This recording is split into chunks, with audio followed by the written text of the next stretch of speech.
الحمد لله السكوب طلع اهو في الاول. هنفتح مع بعض في فيديو النهارده علبه نايتروتيك واي بروتين من شركه ماسل تيك. في الاول تعالى اقول لك ازاي تعرف ان العلبه دي اصليه ولا لا. زي الفيديو اللي فات، منتجات ماسل تيك فيها ميزه حلوه جدا، ان عندك ابلكيشن تعرف من خلال المنتج ده اصلي ولا لا. هندوس ستارت، نعمل سكان للكود اللي على العلبه. تمام، البرودكت فيريفايد، المنتج ده مضمون وطالع من الشركه نفسها. وكده كده لو دورت في المنتج ولقيت العلامه دي فانت كده خلاص اطمنت، مش محتاج تدور تاني. نفتح بقى العلبه.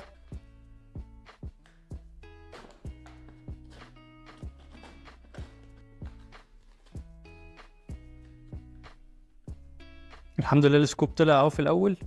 تمام، تعالى بقى اقول لك على مكونات العلبه دي. العلبه دي 4 باوند، يعني تقريبا 2 كيلو الا ربع. فيها 40 سيرف، السيرف الواحد سكوب فيه 46 جرام. فيه 30 جرام بروتين و3 جرام كرياتين. العلبه دي فيها بروتين وكرياتين في السكوب الواحد، وفيها 6.7 جرام بي سي دبل اي. وطبعا شركه ماسل تك من اعلى الشركات في العالم كله. طيب عايز تشتري العلبه دي او عايز تشتري اي نوع بروتين تاني وانت مطمن، او اي مكمل تاني، تقدر تشتريه من خلال دكتور فيد ستور، من خلال الويب سايت، او من خلال رسائل الصفحه. ولو عندكم اي استفسار عن اي مكملات تقدروا تبعتوا لنا، وناس متخصصين هيرد عليكم بالاجابات بتاعتكم. وقولوا لنا في الكومنتات لو عندكم اسئله عن اي منتجات تانيه. وما تنساش جيت فيت وذ دكتور فيت.